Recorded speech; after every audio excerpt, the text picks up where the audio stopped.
얘기로 말문을 열어볼까 제가 하는 중에 그래요. 오늘 기도하시는데 우리가 어린이가 아닐까? 우리가 어린이가 아닐까? 그런 생각이 들었어요. 여러분 유일하다는 그런 의미를 아시죠? 유일하다. 오직 하나뿐이고 다른 것은 없다. 그런 의미죠. 유일하다. 우리가 믿는 하나님이 바로 그렇습니다. 우리의 하나님. 하나님은 오직 하나이시며 그 외에 다른 어떤 것도 없다. 그래서 우리는 유일신 이렇게 얘기합니다.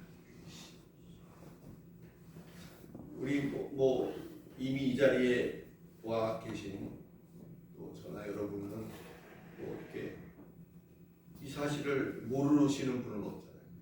유일하신 하나님.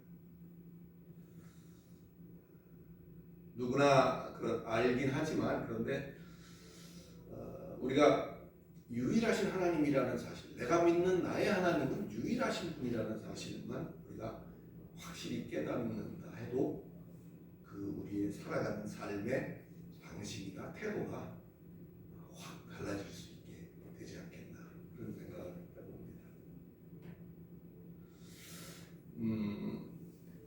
저희 어머님이 권사님이셨고 이제 그렇게 돌아가셨습니다만 제가 중간에 뭐 이것저것 해보다가 결국은 주의종이 되기로 했습니다 했을 때 나름대로 그 아이를 자식을 키우시는 입장에서 굉장히 뭐라 그럴까 좋으셨던 것 같아요. 그래서 그러면서 이제 주변에 이런저런 얘기를 할 때마다 그런 얘기를 하시는 걸 제가 기억을 합니다. 우리 아들 목사는 유일신 하나님을 믿는 목사야. 그렇게 얘기를 하시더라고요. 근데 물론 제가 추구하는 것이 거기서부터 출발이 되었습니다. 제 신앙의 가장 모토가 저는 유일하신 하나님이라는 것을 너무나 좀 깊이 이렇게 생각을 하게 되는데 그렇게 소개를 하고 주변에 뭐 자랑 아닌 자랑을 하시는 걸 보고 그렇구나 그런 것들이 또 저의 어떤 그런 신앙의 성격이 어머님에게는 그렇게 보였구나 하는 그런 생각을 이제 했던 기억이 납니다. 무시하지도 말아야 되겠지만 너무 거기에 집중하고 거기에 그 어떤 주목할 필요가 없는 그런 존재. 살면서 우리를 괴롭히고 우리에게 어떤 뭐 해를 끼치는 존재 그렇게 말해볼 수도 있겠고 또 힘들게 만들기도 하고 우리를 배방하게 하기도 하고 우리가 좀 두려워하는 존재 그런 존재가 분명히 있죠. 그게 뭘까요? 그게 마귀라고 하는 존재입니다. 오늘 본문을 읽지 않고 시작을 했습니다만 이제 오늘 본문 속에 또 나타나는 부분이긴 합니다.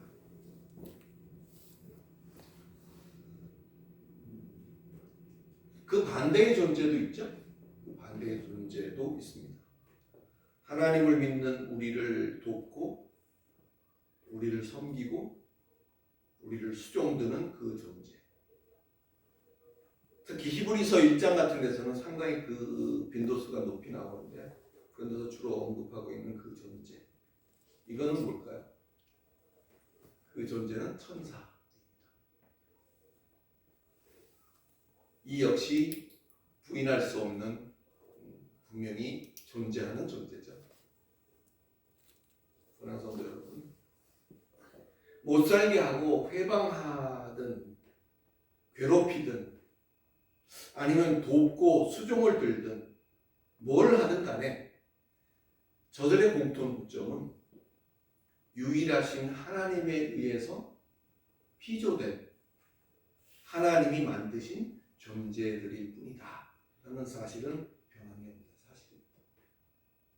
그러니까 우리가 마귀와 천사를 인식할 때 그런 부분들을 분명히 하는 게 매우 중요하다고 저는 생각을 합니다. 하나님이라는 그분이 만드신 일개 피조물에 불과한 것이 마귀고 천사고 그런 거죠. 어떤 일이 있어도 결코 그 창조주이신 유일하신 하나님에게 필적할 만한 것들이 될 수 없다는 사실이죠. 하나님과 견줄 그런 상대가 못 되는 거예요. 이 사실을 우리가 아주 깊이 묵상하시고 또 깊이 또 철저하게 깨달으실 수 있기를 바랍니다. 그래서 오늘 이후로는 다시는 저들 존재로 말미암아 두려워하지 말기를 바랍니다. 저들은 아무리 날고 기어도 이게 피조물에 불과해요. 저와 여러분도 피조물이죠. 그가 만드신 모든 만물, 그거를 처음에 제가 코스모스라고 설명을 했어요. 그게 세상, 하나님이 지으신 모든 만물, 그 중에 하나일 뿐이다. 다만 우리도 피조물이긴 하지만 우리는 소마를 가지고 있어요. 몸을 가지고 있어요. 우리는 몸을 가지고 있어요. 우리가 아무리 또 우리 사람이 탁월하다고 해도 날고 긴다고 해도 사람도 그 소마를 벗어날 수가 없어요. 우리는 그 몸을 벗어날 수가 없습니다. 요새 가끔 보면 내가 하나님이다 이런 주장을 하시는 분이 있는데 분별하는 가장 큰 방법은 그 사람이 밥을 먹나 안 먹나 그걸 보면 알죠. 그죠? 아무리 자기가 이런저런 얘기를 해도 소마를 벗어날 수 없어요. 그 사람이 밥을 먹고 있다면 그 사람은 하나님일 수 없고 신일 수 없고 그렇죠. 또 한 가지 중요한 차이가 있는데 여쭙기 전에 그냥 말씀을 드릴게요. 저들은 하나님이 부리는 영입니다. 우리와의 차이는 우리는 하나님의 씨를 가진 아들입니다. 부리는 종과 아들은 그 출신 성분부터 차이가 있죠. 같은 레벨이 아니라는 거죠. 존재 자체가 처음부터 다르다. 그러나 개체적으로 놓고 본다면 분명히 우리보다 월등하죠. 영은 몸을 가진 피조물인 우리와 차이가 분명히 있죠. 우리가 감당할 수 있는 그런 것이 아니에요. 그들의 능력은 대단합니다.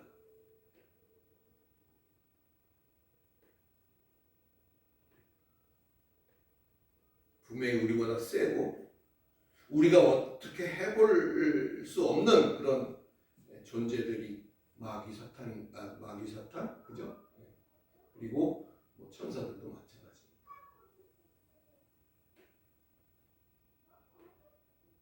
그러나 우리가 할 수 있는 일이 하나 있어요. 우리가 할 수 있는 일은 그들의 주인이신 우리에겐 아버지이신 그 유일하신 하나님께 이르는 거죠. 이르는 거예요. 여러분, 우리는 이 이르는 일을 잘해야 됩니다. 이르는 일을 잘해야 돼요. 우리의 싸움의 대상이 저들은 아닌 거예요. 우리가 이르기만 하면 하나님이 알아서 하실 텐데 그때 상황에 따라서 때로는 우리에게 감당할 능력을 주셔서 대적을 하게 만들기도 하시고요. 마귀와. 때로는 우리가 몸을 쓰고 신경 쓰기 전에 하나님이 정리해 주시기도 하시고. 그래서 우리는 이르는 것만 잘하면 돼요. 뭘로 이르죠? 기도로 이르죠. 그죠? 아멘. 기도로 이르는 거예요. 하나님 제가요, 아시죠? 이르는 거. 그렇게만 하면 하나님은 그 상황에 따라서 알아서 하실 겁니다. 믿습니까? 아멘. 오늘 우리는 마태복음 4장에 들어섰습니다. 4장에 들어섰어요. 오늘 본문이 1절부터 11절까지거든요. 한번 읽고 넘어가도록 하겠습니다. 본문 펼쳐놓고 계시죠? 마태복음 4장 1절로 11절까지 한 절씩 번갈아 가면서 읽도록 하겠습니다. 그때 예수께서 성령에게 이끌려 마귀에게 시험을 받으러 광야로 가사 40일을 만나서 음식하시고 주시니라. 시험하는 자가 예수께 나와서 이르되 내가 만일 하나님의 아들이었든 명하여 이 돌들로 떡덩이가 되게 하라. 예수께서 대답하시되 기록되시되 사람이 떡으로만 살 것이 아니요 하나님의 입으로부터 나오는 모든 말씀으로 살 것이라 하였느니라 하시니. 이 마귀가 예수를 거룩한 성으로 데려다가 성전 꼭대기에 세우고 너희가 만일 하나님 아들이었던 기억되라. 기록되시되 그가 그들을 그의 사람들을 명하시니 그들의 손으로 들어 돌이 붙이지 않게 하였느니라. 예수께서 이르시되 또 기록되었으되 주 너의 하나님을 시험하지 말라 하였느니라 하시니 마귀가 또 그를 두고 지극히 높은 산으로 가서 천한 왕과 그 왕국을 보여 이르되 만일 내게 엎드려 경배하면 이 모든 것을 내게 주리라. 예수께서 말씀하시되 사탄아 물러가라. 기록되었을 때 주 너희 하나님께 경배하고 다만 그를 섬겨하였느니라. 이에 마귀는 예수를 떠나고 천사들이 나와서 수종되니라. 아멘. 먼저 1, 2절부터 우리가 한번 봐야죠. 자세히 보면요. 첫 번째로 거기서 마태는 이 시험의 주체가 누군지를 명확히 하고 있습니다. 이 시험의 주체가 누구냐? 광야로 간 것은 예수지만 그 주관은 성령이 하고 있다. 잘 보시기 바랍니다. 보이죠? 광야로 간 건 예수지만 그 주관은 성령이 하고 있어요. 소위 예수의 시험 받으심이 마귀가 주도적으로 하고 있는 게 아니라는 사실을 놓치지 마시기 바랍니다. 육하 원칙적으로 보면 누가? 성령께서. 언제? 그때에. 어디로? 광야로. 누구를? 예수를. 왜? 마귀에게 시험받게 하려고. 어떻게 했다? 이끌어 갔다. 이렇게 되는 거죠. 성령이 왜 그러셨을까요?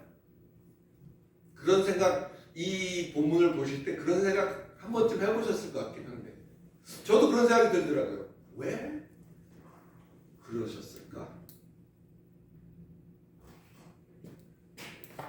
예수가 아직은 뭔가 미진하기 때문에 40일 금식하고 이런 유의 시험을 통과하여야 그 능력적으로 갖춰져 갈 수 있기 때문이 아니라는 사실을 분명히 깨달으시기를 예수 그리스도의 이름으로 축원합니다. 아멘. 이 성령이 예수를 광야로 마귀에게 시험받게 하기 위해서 이끌어 가신 것은 그런 의미가 아니에요. 뭔가 좀 아직 준비가 덜 돼서 그런 게 아니라는 거예요. 두 번째로 그 시험의 시점이 언제라고 보게 되어 있죠? 시험의 시점은 1절 첫 마디가 그거죠. 그때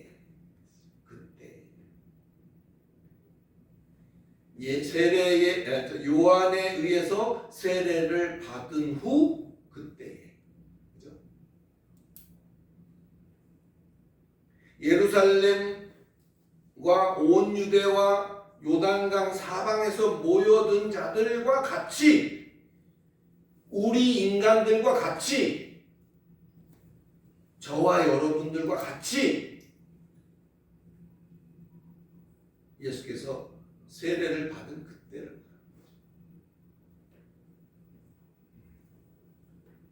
요한의 세례를 통해서 순종함으로, 순종이란 게 아버지의 예비하신 계획에 따르기로 작정하는 것이 순종이잖아요.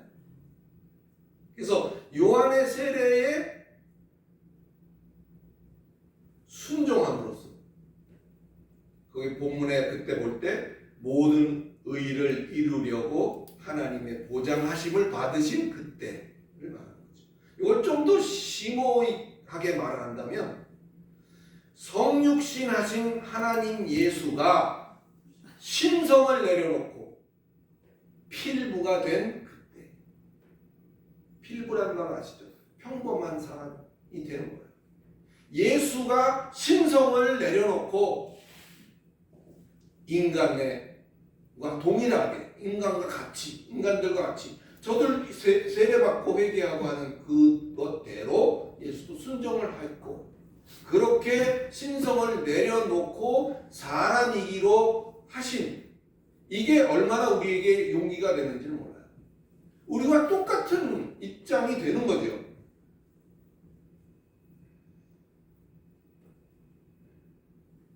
그런 생각을 가져야만 이후에 쭉 일어나는 예수가 겪는 그 고난과 그 역경이 보다 더 확실하게 다가오고 이해가 됩니다. 그렇지 않다면, 예수는 어떤 가지고 있는 그런 능력이 있잖아요. 신성과 능력. 그것으로 그렇게 얼마든지 할 수 있는 거잖아요. 그죠? 그러나 그것을 포기하고 내려놓아서 일반 필부들이 하고 있는, 보통 사람들이, 영희 아빠, 순돌이 아빠가 하고 있는 그대로 그들이, 예수께서 그렇게 행하셨다는 것은 우리에게 굉장한 위로가 될 것입니다. 세 번째로 이 1절 2절에서 우리가 볼 수 있는 것은 성령이 광야로 이끈 목적이 뭐라고 그랬죠? 거기에 시험받게 하려고. 시험이라는 것이 이제 뭔지 우리가 그럼 또 한번 봐야 되잖아요. 시험이라는 게 뭔가? 시험이, 우리말 시험도 이 두 가지 성격이 있습니다. 근데 헬라어도 보니까, 헬라어는 단어 자체가 다른 두 가지가 있어요. 우리말은 시험이라는 말이 갖고 있는 의미 속에서 두 가지가 있습니다. 하나는 어떤 과정에 충족되었음을 입증시키려는 테스트 성격의 시험. 그거를 헬라어에서는 도키마조 이렇게 썼더라고요. 도키마조. 또 하나는 처음부터 걸려서 넘어지게 하려는 어떤 유혹의 성격의 페이라조라는 것이 있어요. 이 두 가지가, 도키마조라는 시험이 있고 페이라조라는 시험이 있다. 이 말은 테스트 성격의 시험이 있고 유혹의 성격의 시험이 있다. 그 두 가지가 시험이라는 말 속에 들어있는 겁니다. 시험이라는 말로 번역했을 때.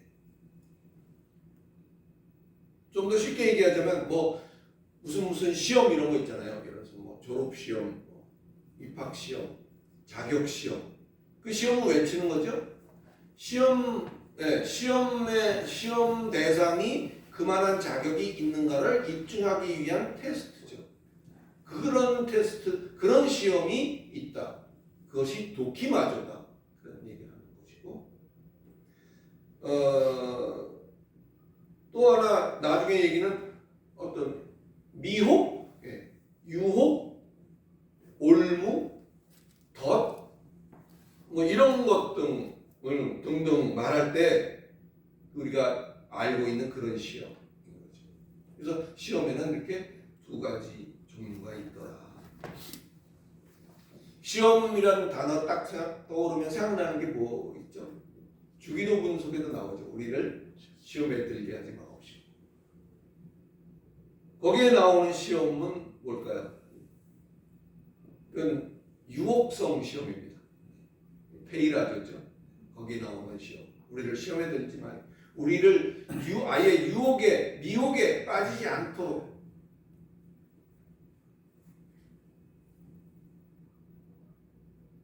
오늘 본문에 나오는 시험은 어떤 것일까요? 오늘 본문에 나오는 시험 역시 페이라죠. 역시 유혹성 시험입니다. 이 부분에 대해서는 뒤에 이제 하면서 설명을 다시 한번 보기로 하고요. 사랑하는 성도 여러분, 먼저 우리에게 시험은 어떤 의미인가? 우리에게 있어서 시험은 어떤 의미인가? 그것이 우리를 입증시키게 하려는 어떤 그런 테스트가 되었든 아니면 우리를 넘어지게 하려는 유혹이 되었든 그것이 결코 우리를 어쩌지 못한다는 사실을 먼저 확신하시기를 예수 그리스도의 이름으로 축원합니다. 아멘. 왜 그런 얘기를 할 수 있는 거죠? 그 어떤 것도 마귀가 주도적으로 하는 일이 아니기 때문에.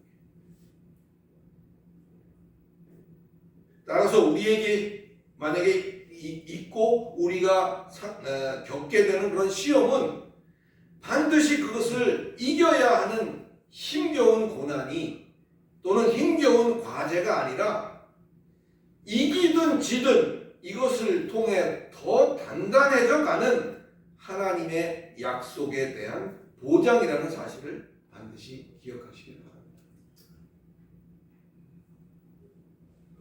우리가 어떤 것들은 수월히 능히 통과하기도 하죠. 우리 시험 볼 때마다 판판이 깨지는 건 아니잖아요. 어떤 것들은 우리가 이겨냅니다. 또 어떤 것들은 판판이 걸려 넘어지는 그런 시험도 있어요. 그렇지만 어떤 것이 됐든 우리가 쉽게 통과하는 시험이 됐든 아니면 우리가 걸려 넘어지고 마는 그런 시험이 됐든 이런 시험들이 가져다주는 고통과 기쁨의 유익을 바라보실 수 있기를 바랍니다. 하나님이 주미란 계획하에서 아들된 우리를 길러가시고 아들된 우리를 지도하시는 방편이지 싸워서 이기면 살고 치면 죽는 그런 대상이 아닌 것이다. 할렐루야. 할렐루야. 아멘 하셨으니까 분명히 우리의 마음속에 새기시기 바랍니다. 욥기 시작 부분에도 시험 그러면 마귀와 시험 그러면 떠오르는 사람이 욥이잖아요. 욥기가 시작되는 그 1장에 보면 분명히 그게 거기서도 우리가 확인할 수 있어요. 하나님이 마귀에게 그래 그러면 이러이러한 범위 안에서 한번 해봐. 하나님이 허락하신 거죠. 마귀가 자기가 직접 뭐 어떻게 하는 게 아니에요, 여러분. 분명히 그건 우리가 인식해 주시기 바랍니다. 이미 우리에게 어떤 시험이 됐든 시험을 허락하실 때에는 이런저런 모든 것이 고려된 결정이다. 할렐루야. 이미 우리가 힘없고 지쳐서 배고프다는 것도 이미 다 알고 계신 상태에서의 허락이다. 사실 이미 다 알고 계신 상태에서의 어떤 그것이 다 고려된 상황에서의 어떤 것이다 라고 한다면 우리에게 지금 시험 중에 있는 그 누구에게든지 큰 용기와 힘이 될 줄로 믿습니다. 시험은 우리를 보다 값어치 있도록 만드시는 하나님의 은혜라는 것을 확실히 믿고 언제나 우리에게는 감당할 만한 시험 외에는 허락하지 않으신다라는 사실도 믿고 그것도 잘 우리가 인식하고 오히려 이런 시험을 하나님께 우리의 성장된 모습을 보일 절호의 기회로 삼을 수 있는 복된 저와 여러분이 다 되시기를 예수 그리스도의 이름으로 축원합니다. 아멘.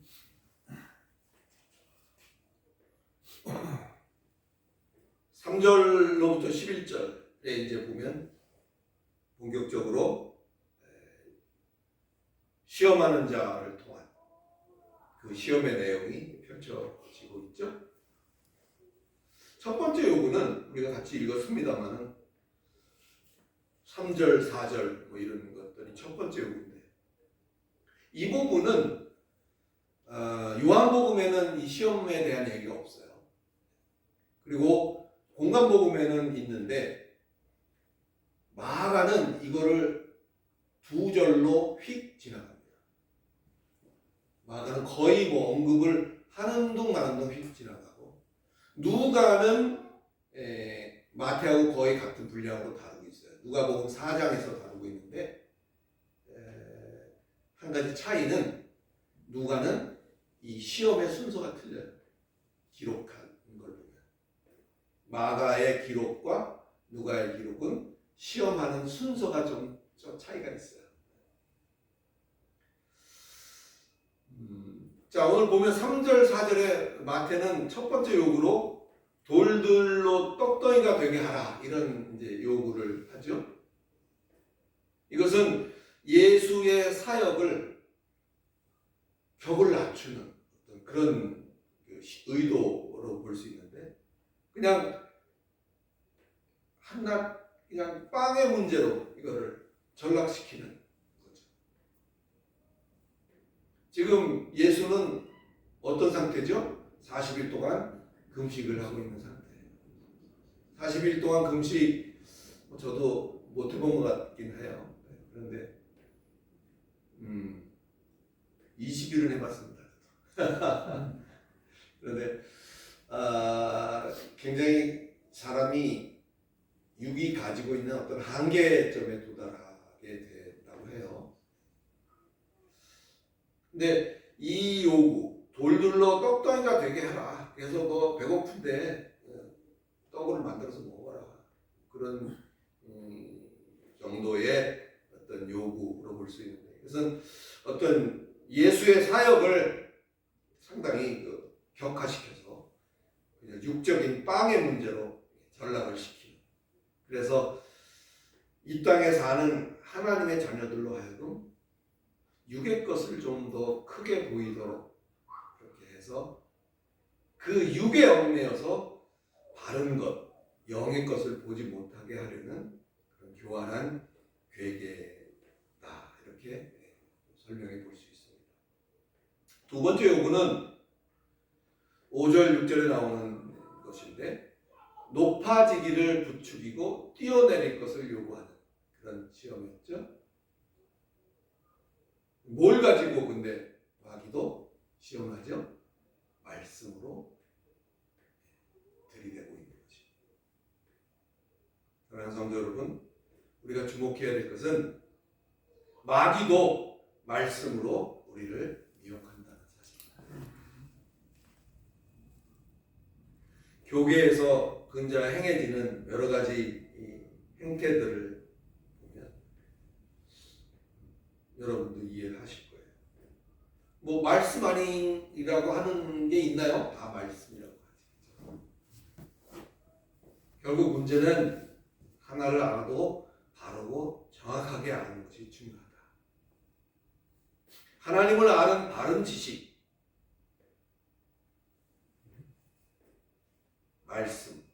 말씀은 캐논이라고 하는데 캐논은 잣대를 말합니다. 잣대.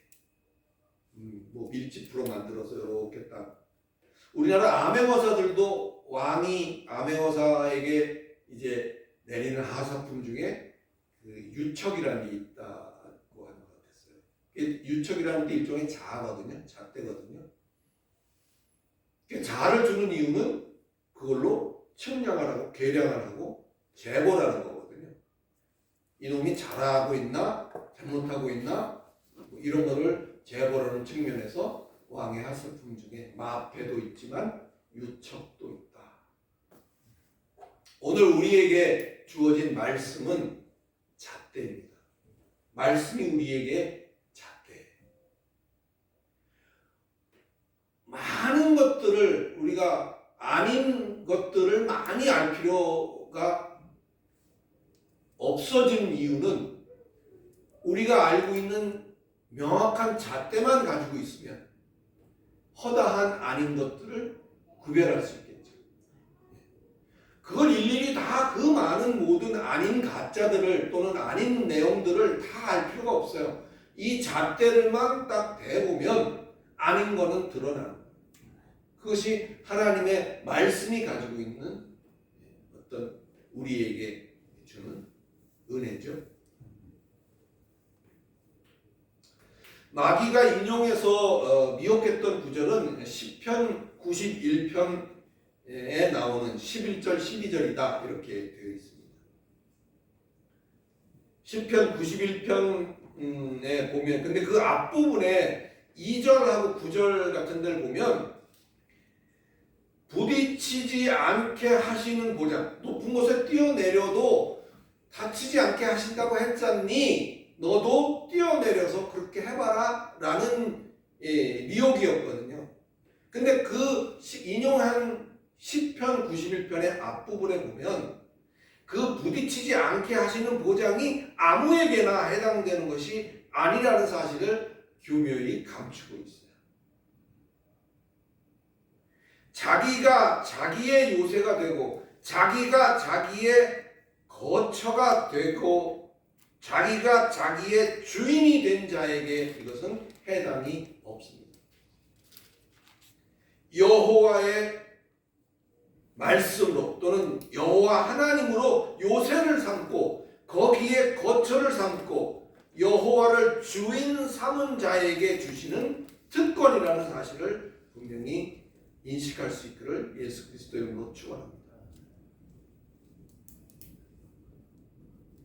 세 번째 요구는 8절 9절인데 내가 천하를 다 줄 테니까 나에게 경배하라. 그거는 요구를 했었죠. 나라는 것은 시험하는 자요 마귀죠. 이 권세의 미혹은 사실상 상상을 초월하는 것이라고들 말을 합니다. 아예 모르면 몰랐지 한번 그 맛을 본 사람은 그 권세를 위해서 별짓을 다 하게 된다는 것을 우리는 요 몇 달 사이에 체험을 하셨죠? 체험하셨잖아요. 저도 그렇고 여러분도 그렇고. 그 권세를 맛본 사람은 그 권세를 지속하기 위해서 그 권세를 잃지 않기 위해서 얼마나 많은 짓을 할 수 있는지를 우리는 이번에 봤어요. 8절 거기에 맨 끝에 보면 이런 표현이 있죠. 마귀가 또 그를 데리고 지극히 높은 산으로 가서 천하만국과 그 영광을 보여 그랬습니다. 보여. 이 보여라는 말은 그냥 눈으로 보게끔 했다는 게 아니라 그것을 맛을 알게 했다는 거죠. 그래서 그런 요구를 얘기했어요.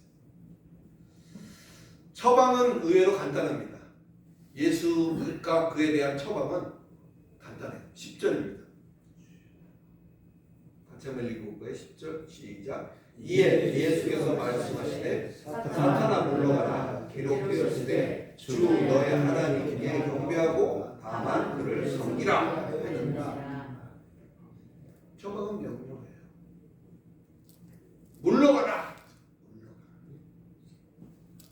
사실상은 딱 그 한마디예요. 물러가라. 이 물러가라는 말은 휘파고라는 말인데 휘파고라는 말은 두 단어가 또 합쳐진 거예요. 휘포라는 말과 아고라는 말이 합쳐져서 휘파고인데요. 휘포라는 말은 모못의 아래를 말합니다. 아래 방향. 아고는 가라는 말이에요. 그러면 아래로 내려가라는 얘기죠. 아래로 내려. 이 말이 쓰인 데가 또 한 군데 마태복음에 나와요. 베드로에게 사다라 내 뒤로 물러가라라고 예수께서 하시는데 거기에 나오는 말도 휘파고입니다. 밑으로 내려가라는 거예요. 이 밑으로 내려가라는 말이 동사요, 명령형이요, 현재형이요, 능동태로 쓰였다. 그 말은 스스로 네가 알아서 아래로 내려가라. 그런 거예요. 우리 중에 지금 시험 가운데 있는 분이 있습니까? 휘파고라고 외치시기 바랍니다. 휘파고. 아래로 내려가라.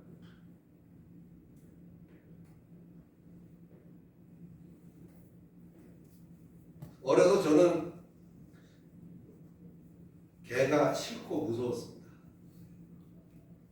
우리 어렸을 때는 이런 무슨 푸들이나 이런 종류가 거의 없었어요. 그 개가 상당히 컸어요. 그때 송아지만 했던 생각이 나는데 내가 작아서 더 상대적으로 커 보였는지 모르겠습니다만 어렸을 때 그때 개들은 훨씬 컸던 것 같아요. 그래서 개만 보면 그 도망을 가고 막 그러는데 돌아서서 막 뛰어갑니다. 그럴수록 더 쫓아오고 더 사납게 뒤져내요. 근데 할아버지가 한 날은 그런 얘기를 하셨던 것 같아요. 그렇게 도망가면 더 쫓아오니까 마주서서 당당하게 외치라 그러셨을까요? 그때 할아버지는 성도가 아니셨는데 도망가지 말고 마주서서 외쳐라. 뭐라고 외쳐야죠? 휘파고. 긴 말 하지 않겠습니다. 공감하시나요? 도망만 가지 마시고 마귀가 여러분을 괴롭힌다고 생각이 들거나 또 마귀로 말미암아 어려움을 겪고 있다고 피하려고만 하지 마시고 당당하게 휘파고 외치시기 바랍니다. 그리고 한 말이 10절 후반부에 내 주인된 하나님을 경배하고 다만 그를 섬기라. 경배한다는 게 어떤 걸까요? 이건 우리가 전에 산책길을 떠나서 오면서 한번 프로스퀘네요. 그죠? 입맞춤이죠. 손등에 입맞춤. 왕 앞에 가서 외국 영화에 보면 많이 나오는 거라고 했잖아요. 손등에 입맞춤하는 거. 그게 경배하는 것이다. 손등에 입을 맞추든 그런 또 강아지가 주인을 따르고 주인에게 이렇게 하듯이 그것이 경배다. 섬긴다는 것은 고용된 하인이 주인을 위해서 뭔가를 하는 것. 그것이 섬기는 것입니다. 예수께서 미혹에 걸려들지 않자 어떤 일이 생기죠? 11절에 보니까 마귀는 예수를 떠나고 천사들이 나와서 수종합니다. 아멘. 마귀는 임무를 마치고 떠나고 천사가 나와요. 마귀와 천사가 교대를 합니다. 마귀는 떠나고 천사는 나와요. 우리들의 하나님에 대한 경배와 섬김은 어떤가? 가라 하시면 우리는 가고요. 멈추라 하면 우리가 멈추고, 그냥 그대로 그냥 뭐 별거 없지만 그냥 찌그러져 있으라고 하면 군소리 없이 그렇게 할 수 있는 그런 충직한 저와 여러분들이 다 되시기를 예수 그리스도의 이름으로 축원합니다. 아멘.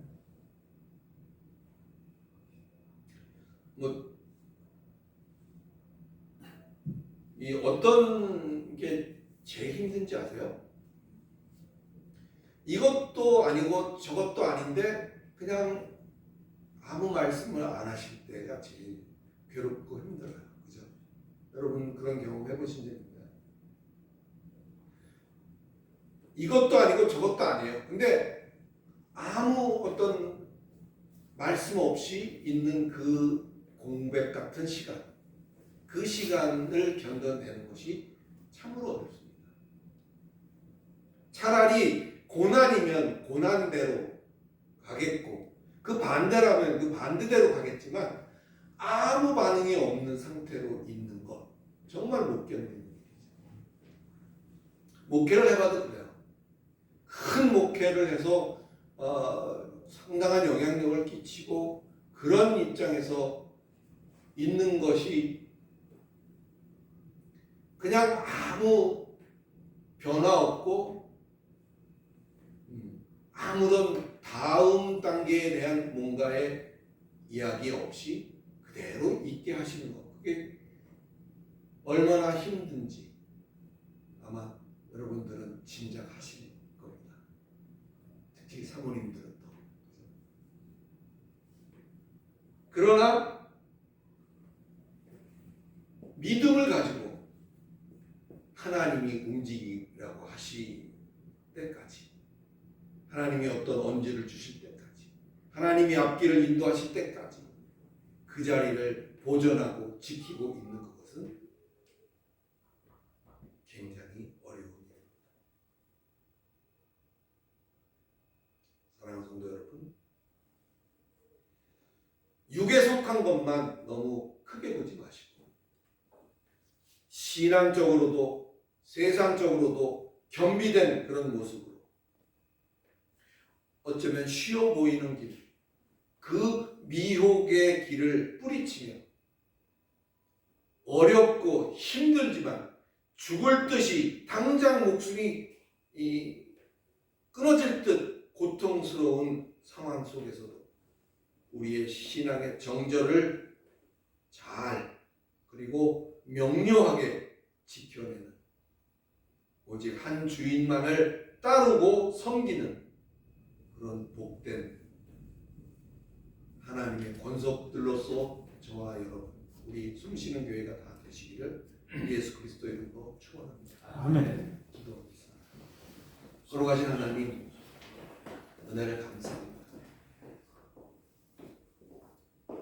오늘 예수가 받으신 시험을 우리가 살피면서 여러 가지 것들을 생각하게 하시니 감사를 드립니다.